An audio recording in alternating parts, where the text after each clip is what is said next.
Hello. Rob. How you Hi, doing? Rob. How you doing, mate? Very good. Nice to meet you all. Hi, Rob. See you all now. Yeah, nice to meet you, Rob. Yeah, you too. Thanks for lining this up. It's been I'm very interested in the story. Oh, thanks. Well, we're excited to share it with you. So. It's nice to meet all of you. Sid, I was googling your name and seeing what news stories came up for you, and WATCHPRO came up because you comment on stories on WATCHPRO. So. Yeah, well, I've been around the watch game a long time, so I've sort of dipped in and dipped out, and I tend to make commentary on certain stuff that I think I can add some value to. Yeah. And I enjoy reading what you publish, and because there's a little bit of dross going on, you may or may not agree with that. So I just want to make sure that my commentary has some validity. What do you mean by a bit of dross going on? I'm not out of your cab, but there's a lot of hot air going around. So. Well, I won't say that I'm completely devoid of hot air from time to time. We're business people. We all know we've got to understand what side our bread is buttered from time to time. Yeah, well, it's the qualitative nature of the hot air which is the important. It's great to get you all together, and we're obviously wasting 4 man hours per hour here, so we'll crack on.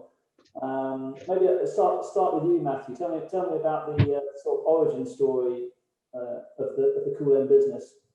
Yeah, well, thanks, Rob. Well, back in 2000 and early 2018, I started CuleM. I'll set the scene before that a little bit. Sid and I used to be in a similar type of business, sort of outsourcing businesses.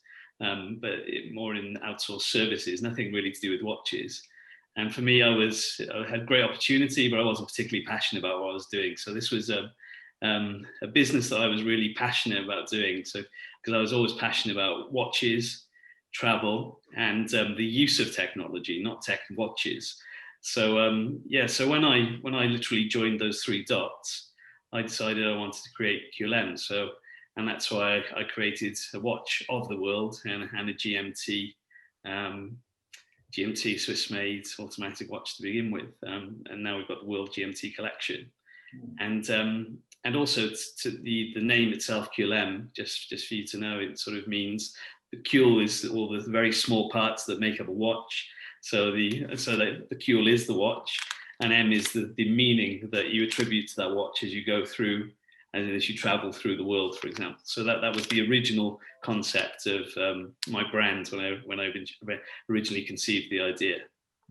And is it your full-time job now, or you still? Yeah, absolutely, full-time and a bit more. Yeah, but I'm enjoying myself. So it's great. We've got a great team now, and we're really looking forward to the rest of the journey, really. So we're just at the beginning stage, but it's really exciting times ahead for sure. And when did the first collection actually land? We landed we did a Kickstarter last year, and we landed middle of May, the Kickstarter, finished in June, and we raised 75,000 euros after that Kickstarter. So it was great. It was a great start. Okay, and Sid, when did you get involved? Well, as Matthew said, I've known him a long time. It was entirely my fault in a lot of ways, because I introduced Matthew to timepieces in the early days before he went off on his journey through CuleM, and I introduced him to the JLC brand. Because I've got a Gyro 1, I've got Geometras, I've got all sorts of JLC watches, and Matthew bought a watch from JLC, and then Matthew introduced the concept of CuleM when we was having a cup of tea in Fortnum and Mason's last year.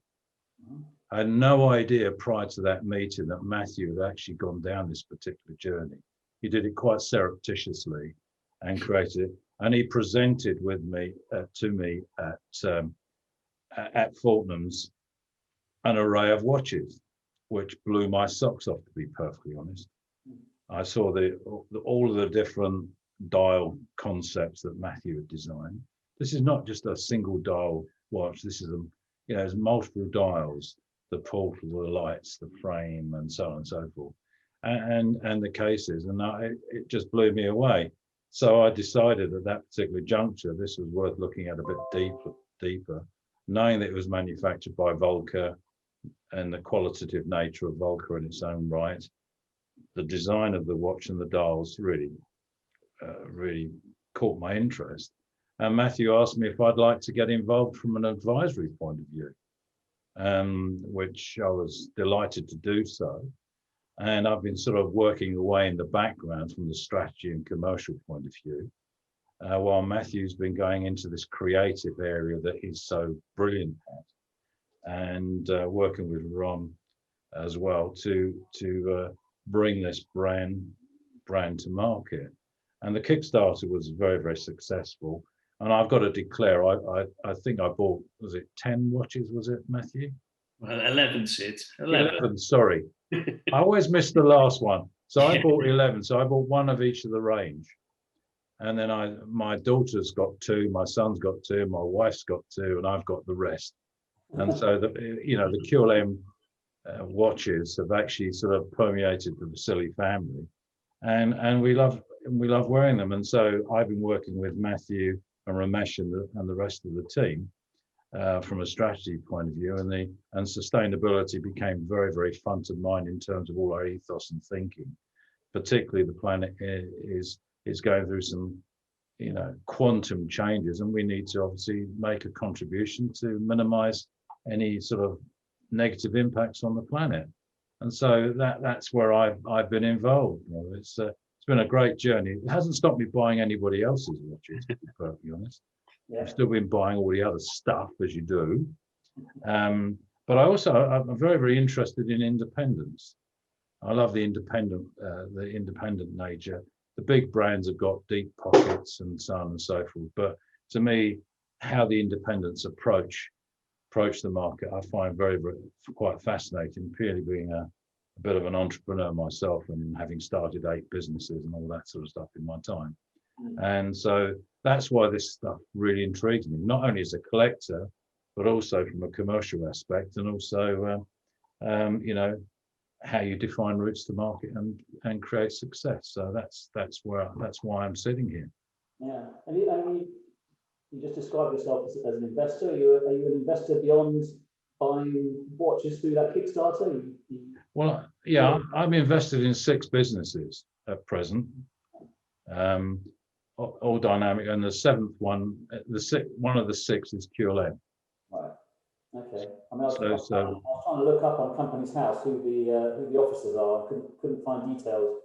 CuleM is a Spanish incorporated business. Okay. That's probably the reason why. But so Matthew can share more, and Romesh can share more from the commercial point of view. But no, it's a very, very exciting business. Yeah. I mean, I'll come back to you in a moment, Sid, and maybe talk a little bit more about your love for watches and what you're into, and the and that sort of thing. Happy to share it with you, mate. Right. What's been achieved so far, Matthew, and what are your plans? What are your plans for this year? What's been achieved so far? Oof, where do I begin? well, number one for me, realizing the dream first of all, which was to start this business, then launching it successfully on the Kickstarter. We got quite a lot of recognition in the press. For example, GQ, one of the best watches of the year, men's watches 2020 and 2021. So things like that. And then last year was really just building this fantastic team. It was really sort of taking a step back and sort of using the COVID world to maximizing our time and not sitting back on building the strategy to go forward. Because what I mean by that is that I built my team So I've now got a team of 8 within the business. We're largely focused on the marketing side and sustainability side. And I think had, for example, the COVID year not happened last year, I would have been rushing around and was signed up to go into lots of watch shows and exhibiting. But actually, it was a really good year for focusing on strategy, and hence why these gentlemen are here today, plus the rest of the team. So we've got a really robust marketing engine and PR engine now behind us. And now we're focusing on the next collections, so that we'll have another one coming out later this year, and then another one coming out in 2022. But it's all sort of in the same flavor, designs in relation to the world, but not necessarily the world. But it'll be the same flavor, sort of I was going to say sort of like a journey around the world. It won't be like that, but it's sort of in the sort of flavor of the nature of the brand in terms of beautiful dials and displaying, fascinating things from around the world. So just like we started with the first collection. So, and for me, I'm really proud of the designs. I think the designs of, I've also been a collector for many years now, and I was, like I said, I was always a big traveler. I could never find travel watches I wanted. I lived in Australia for many years, and I was always frustrated that Sydney, at the time in Sydney, was always wrong. It's 10 hours plus ahead of London. It's always 9 or 11, depending the right time of year. I've never found a watch correct since, never. So I wanted to make the world time right as well. So I'm pleased that we did that with just our engraving on the case back. And I really just wanted to create a really beautiful watch of the world. And instead of creating just one, which was my original intention, I created a family of watches because they were all equally as beautiful, and they all have their different qualities and different aspects that appeal to different people. Of course, I really like them all, but I really just wanted to create the most beautiful world imaginable. Yeah, I mean, one of the frustrations of the COVID year, of course, is I would definitely have seen your watches by now if you've been doing the rounds of the watch shows and whatever. So my only reference point is seeing them on the screen and seeing the specifications and whatever. And it seems to me that the unique selling point from a visual point of view are those dials, the globe on the dial and the world timer case back, which is what, a sort of modified ETA movement that you've done, or is it integrated with the case back or the movement? No, it's top grade ETA 28932 movement. So yeah, so it's not modified, but I suppose just visually it looks sort of just we cut it out perfectly so that you can see the center of the movement, and then there's even sort of a additional cut out circle at the top so you can see the balance wheel. And then all around you can see all the engraving of the 24 destinations in the continent. So it's sort of like put the core of the watch, the movement at the center, surrounded by the world. So hence, and that sort of ties back to the meaning behind CuleM as well. So that was the idea. You're talking about a price point of around about £1,000 for the watch, which is great for that sort of great for that sort of, in fact, great value because you're cutting out middlemen and selling direct to consumers. But the frustration of not seeing the watches is getting really up close with and just seeing how those details and those qualities have been handled. But I'm sure you're going to tell me that it's absolutely world class, up there with the JLC. Well, I can let these guys explain to you rather than me because they saw it firsthand. Or maybe I'll pass to Romesh now, actually, because Romesh and I have known each other also for many, many years. And do you want to say your first impressions, Rom? Because you were new to the watch market, and what were your first impressions? Yeah, so Rob, to put things in context, Matt and I went to school together, so we've been in each other's company for far too long, to be honest. But no, we've been good friends for a very long time, and some time back he got in touch and was telling me about his watch collection, and I have to confess I'm new to the to the industry. I have a finance background, and I'd always kind of wanted to own a Swiss automatic watch, and it was a kind of aspiration really. And you know, around that time, a few of my friends had just kind of jumped in and bought something nice for themselves in that sense. So I was very much thinking about it, and Matthew told me about his watches, and they sounded really inspiring. Matt's a fantastic salesman, as you've just seen, and he really did make the watches sound absolutely, you know, well, just so appealing.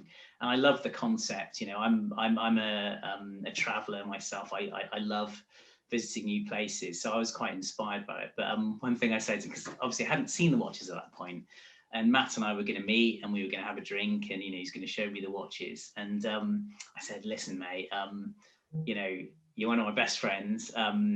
Don't be offended if I don't buy one, you know, because I do want to own a Swiss watch, but it has to be one that I'm in love with, you know, because I only see myself owning one watch. Matt was like, of course, no problem. I'm not here to sell them to you. I just want to show you. And I was like, of course, brilliant. And we ended up having a drink, and you know, Matt pulled out the watches, and I was like, wow.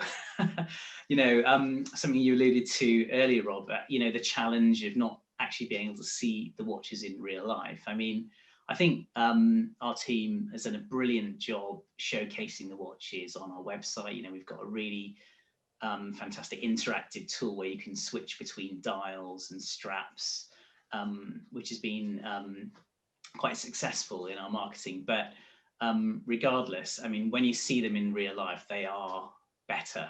You know, there is no substitute, I suppose, in that sense. And when I saw them, I was literally, you know, blown away. And my wife came and joined us later, and we all went for dinner. And and Matt popped away from the table for a few minutes, you know, to go to the, you know, visit the gentlemen's. And I said to my wife, would you mind if I ordered a couple of these watches? You know, and she kind of gave me the green light, which was very lucky from my perspective. And frankly, you know, I fell in love with all three of them. I couldn't choose, and I ended up buying one of each, which was amazing because, you know, I'm quite conservative finance person, you know, and I don't kind of make decisions like that generally.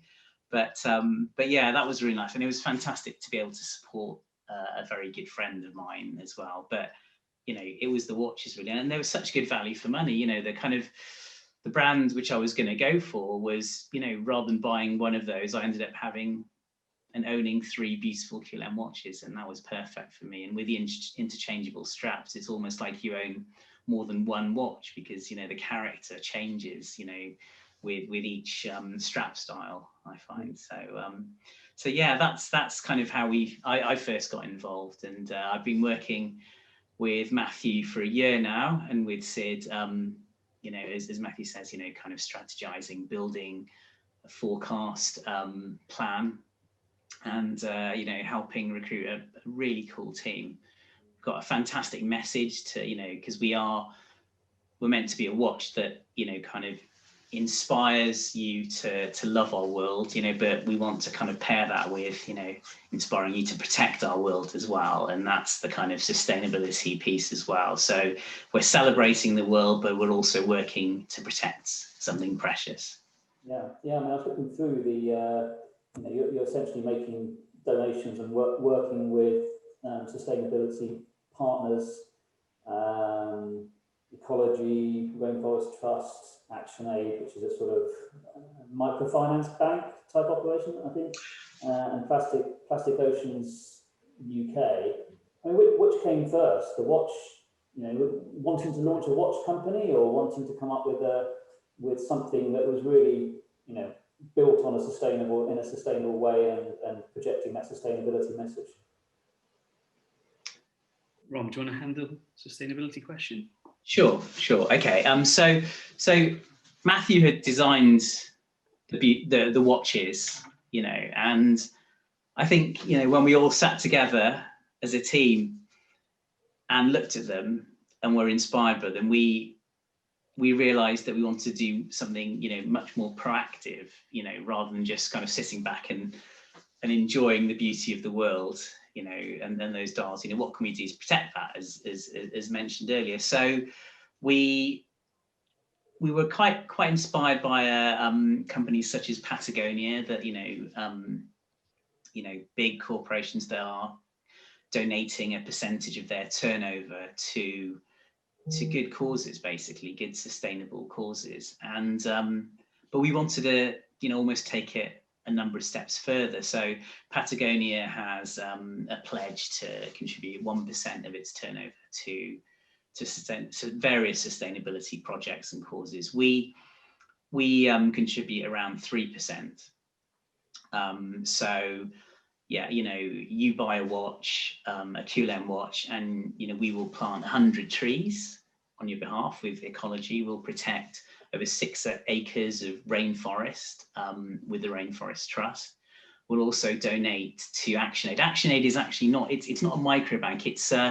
It's a charity that basically kind of allows you to sponsor children or contribute to communities in kind of impoverished areas of the world. So specifically, they look to support impoverished women and children.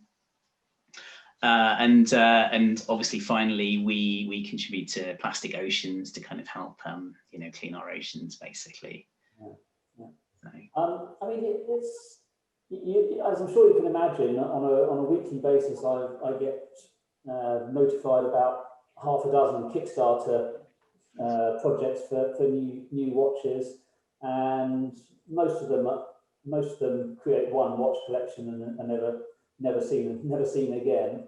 I mean, this is an operation that seems to me has financial capital, intellectual capital, experience in the digital side, the financial side. I mean, tell me about the team and sort of what, you know, why we should take this more seriously. It's got echoes of Christopher Ward, I've got to say, about it, where, you know, the founder of Christopher Ward came from having, you know, made their millions with Early Learning Centre and then decided to go into a sort of passion project for themselves, and it's been hugely successful. Is it? I mean, is that roughly what you're proposing?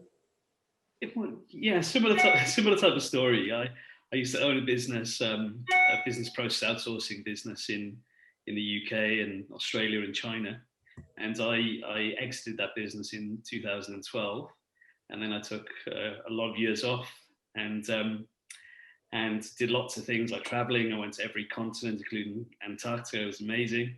And I just did the tick box of things I always wanted to, but I was already looking for that next business opportunity. So, and that's when I discovered that I want to create this CuleM. But given my previous background, I don't really see things as just a project. It's sort of, I always had a very long-term view just right from the start. Kickstarter to me was something I was just fascinated with, for example, because I actually funded the collection myself before the Kickstarter. And but it was just something I was fascinated with the idea of, at the time, you know, 2 billion people having mobile devices that are connected to the internet, and just the power of the crowd to be able to create a loyal fan base of customers. That really fascinated me. And so that was the reason I chose the Kickstarter path, plus some other reasons as well, like live market research, credibility, and it really opened some doors into some other places afterwards, after the campaign. But and it was a really, really worthwhile activity. But so to me, it was the foundation of our our sales history, and the start of our journey, sort of. But certainly we do have growth plans, and I am building the team. But as you may have read a lot last year, and in our business, we're really focusing on marketing more than above all else. You know, I read some article, I think it was in Forbes, and it said something along the lines of that the chief marketing officer is one of the most powerful people in the organization right now, because everybody's at home, everybody's had to rethink how we're doing business. And I really think it is. So we've got a really strong marketing team. We have a CMO, we have a head of content, we have a head of sort of like the visual identity side and creative side of the business. And then we have the sustainability side, which is also really tying into the marketing on one hand, but of course it relates to the product side as well. And but it's something I'm absolutely passionate about and have been for many years anyway. And yeah, and then the operational side as well. We're looking at what we can do from a sustainability point of view. We wanted to, because sustainability is, as you probably know, covers so many aspects. Many people just think it's product, but it covers so many things, as Romesh can probably explain a bit more. But and that was intriguing to me in my own journey, just understanding how we need to have it as a life cycle for our whole business, in terms of company, product, and the way we approach society. Because if we're creating something, we must be good to our planet as well. And you know, in relation to all of our most recent customers, when we launched our new strategy and our new message, which was just at the end of November, it's amazing because all of the customers said very similar type of thing. Love the watches, and there's so many reasons now behind your brand. And it just makes it, to me personally, even more meaningful, and sort of emphasizes the M of CuleM. So which is the whole purpose. Yeah. and Rob, from my perspective, I didn't want to get involved in a vanity project, because vanity projects are purely that. And I viewed CuleM not only as a beautiful timepiece and everything else, but as a commercial vehicle, like it should be. And I think that what Matthew has created and the team around is these commercial structures and these 6 pillars that actually attend to every single aspect of the watch, the brand, its ethos, but also the commercial aspects. And I think what's really interesting is that if we look at the launch of our sustainability ethos, that the majority of the sales have come from North America, would you believe? Yeah. So that gives you some indication of the spread and the brand and the reach, because I think people are looking for substantially more than just stuff. They want stuff with meaning. They need and stuff with outcome. And I think that's what's really heartened from my perspective, and the reason I want to continue on with supporting the brand is that there's tremendous depth. It's not just a shallow, it's not a vanity project. And having known Matthew for donkey's years, more years than I care to remember, no, I'll take that one back. The reason I enjoyed doing business with him before in his previous business is exactly that level of depth and multi-layer relationship and outcome. So I don't want your head to swell any bigger, Matthew, but it's and that's the reason that I'm involved. If it was just pure vanity and flogging a few bits and pieces, it wouldn't float my boat whatsoever. Yeah, no, I mean, I think it's any successful business owner, and you know, I'm a business owner myself. You know that it's not just one thing. Just creating and designing a watch is one of 10 things that you need to get right to get anywhere near any level of success. And which is why I find this story much more interesting than most Kickstarter stories, because of the people involved. Because when you have the right people involved, you know you're going to get not just the one pillar, but the other 9 as well. And therefore, one of those pillars obviously being money, and that's something that it's obviously well capitalized. Yeah. Yeah, I always, on that note, I always find it interesting that so many brands, or like even brands that have like resurfaced, you know, those family businesses, or which I admire many brands, but it's amazing how they embrace history. But if you come from a different business, but you have good experience and you have a great team behind you, it's a different type of history, but it's actually a greater history, because we're coming in from a totally fresh approach. And we're doing something new for an industry, as opposed to just, we appreciate the past always, because we're still making Swiss-made automatic watches, but we're doing a fresh approach to a new industry, and that's to an old industry. And that's something that really fascinates me. So we've got history, and we're using our history to grow another business. I think the creation of history is the ethos of where we're going. And you know, Rob, as well as I do, that brands do rely very, very heavily on the past. And whether the past is of any interest to the current buyer or not, I question. Yeah. And I mean this with all humility.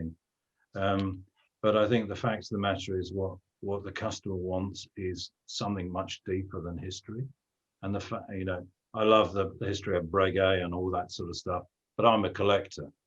But the average Joe in the street wants to see something much more than going back to a mainspring or a barrel or whatever it was, you know, created in 18 or 1727.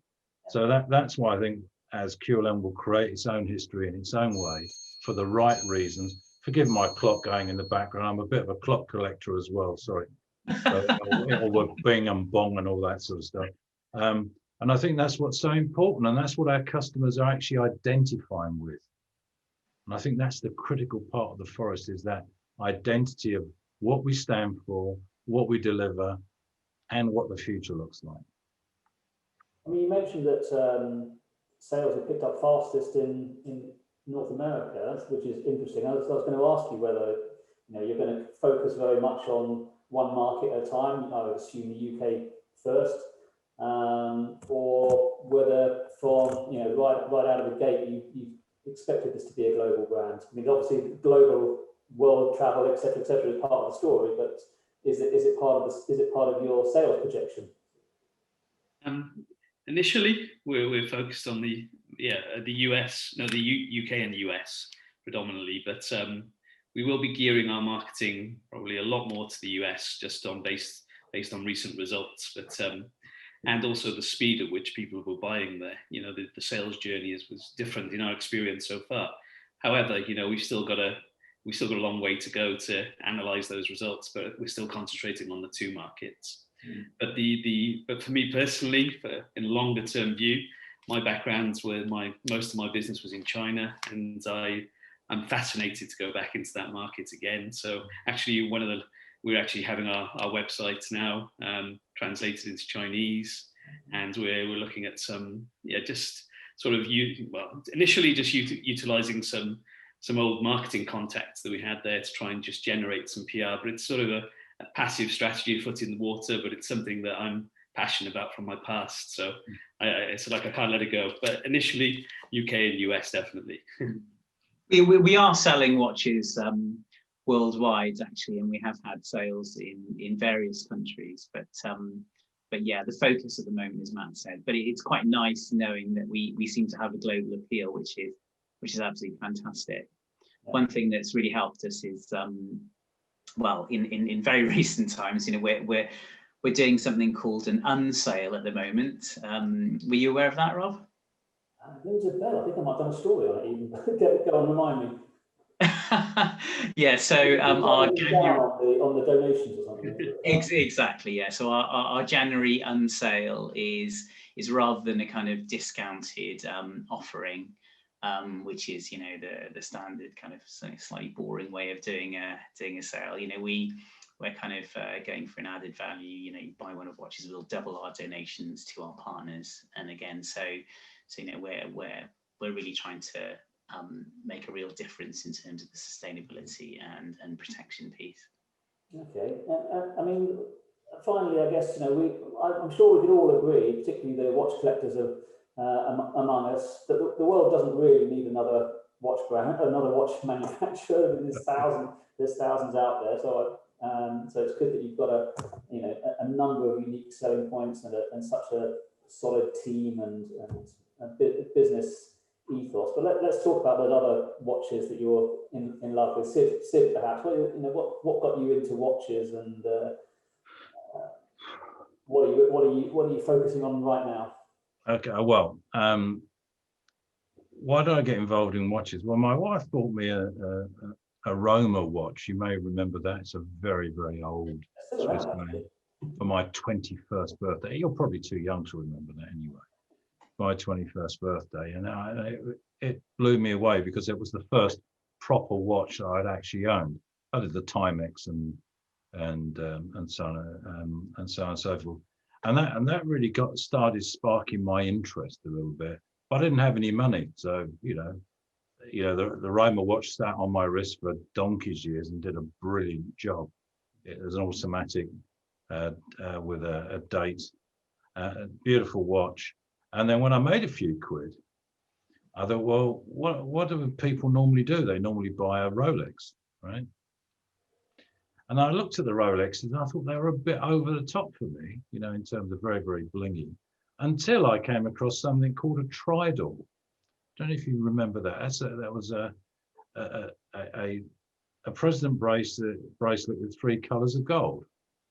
And the predominant gold was white, and yellow, and rose.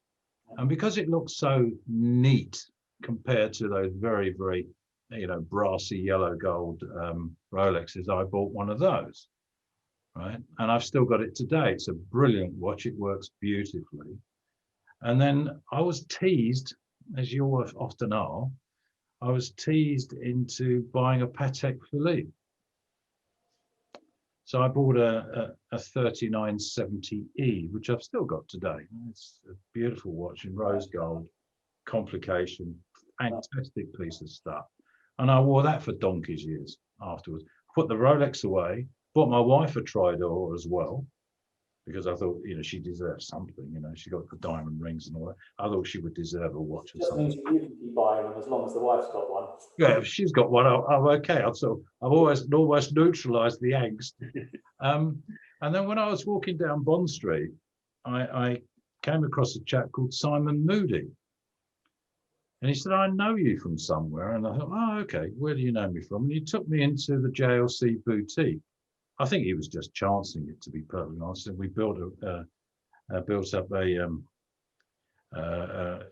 of discussion and rapport. And then he showed me the JLC Squadra in rose gold with the black sort of PVD bracelet. So I thought, oh, I quite like that. So I bought one of those. And then I bought one for my wife and one for my son and one for my daughter. It's a bit crazy. It was almost like a kid in a candy store. So they got all this stuff, but also it just validated me as that I can do this stuff. And then he showed me about 18 months later. He showed me the Gyro 1 Tourbillon. Right, I've got that as well. The Gyro 1, fabulous watch. Yeah, sorry, you probably can't see it too well. And an 8-day movement, retrograde date, and all that sort of stuff. And with the Gyro Tourbillon, I didn't know what one of those was, but I was completely intoxicated by that. I can't tell you how intoxicated I was until he told me the price, which was £195,000. And I said, you could have knocked me down with a feather. I'm 21 stone, so knocking me down with a feather doesn't takes a bit of. But where there's a will, there's a way. So I managed to acquire one of these. Then I bought a Geometra. And then I bought the 80th anniversary. And then I bought a Patek 5180 and a World Time. And I bought another one. Yeah, it's a bit like good drugs, really. It's a really bit like good drugs. And then I started buying Grand Seiko. So I've got Snowflake, I've got a High Beat, and then it sort of goes on from there. It's really quite weird with a bunch of Rolexes, the Batman and the Coke, the Pepsi, and of course the wonderful Daytona that you have. I sound like a watch salesman. I should have more wrapped up inside my coat. But in that, and then when Matthew came along with his brand, what he was doing, it just blew my socks off, and it turned my attention from mainstream, because you can see all my purchases are in the mainstream, all the Rolexes, the Pateks, and everything I've got. Then I started looking at the independents, and I got really quite excited about the independents. And then I sort of came across this Galvin watch from Australia. Yeah. Very nice watch, exhibition back, automatic, very nicely done. And again, at a great price point. So I went on Kickstarter with that after I did the Kickstarter with Matthew. then I went to, and I had a look at this Thomas Ballard, right? Yeah. Oh, no. Yeah. Another great watch. And then lo and behold, just the other day, I came across this particular watch, which has got the Star of David on the crown and everything else. It's from IDW, another automatic watch with an exhibition map. So you see, I've got a bit of a problem, Rob. I need to confess. And and so that's how it gets me. And so that's why I think what Matthew's doing in terms of the range, the breadth, the appeal across those multiple dials. The new dials that are coming out are really going to blow everybody else's socks off. And and I'm really quite looking forward to those. And so as a collector, I get sort of immersed in this. I don't drink, I don't smoke, right? I eat too much and I buy too many watches. No, actually, I don't buy too many watches. I don't buy enough watches. Maybe I should buy a few more. But that's the reason that I love horology. Do you sell as well as buy? Do you sort of go to collector circles and trade at all with your watches?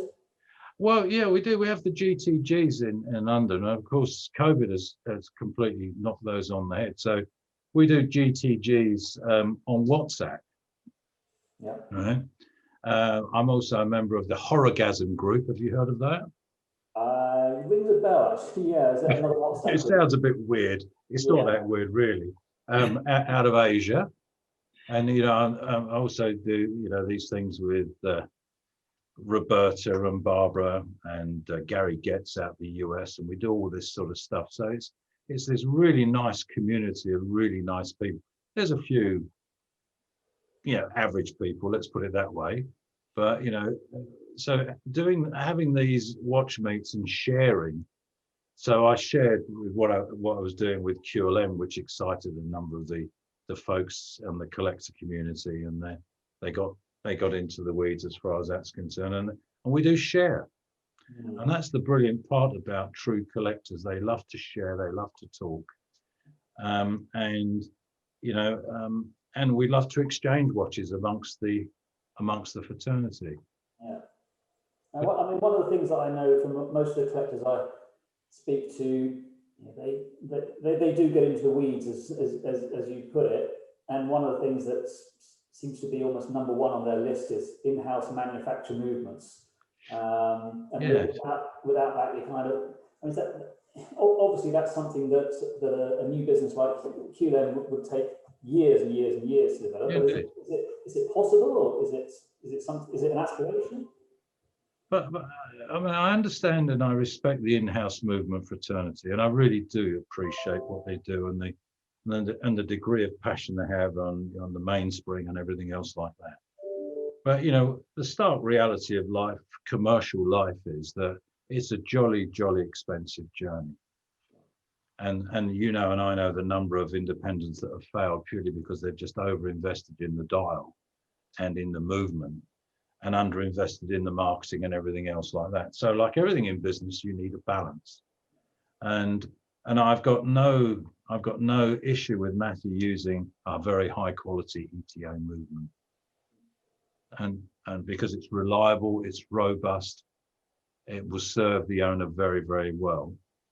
And I think that sort of makes sense. So, I love Carrie Voutilainen, and what Carrie does. Yeah.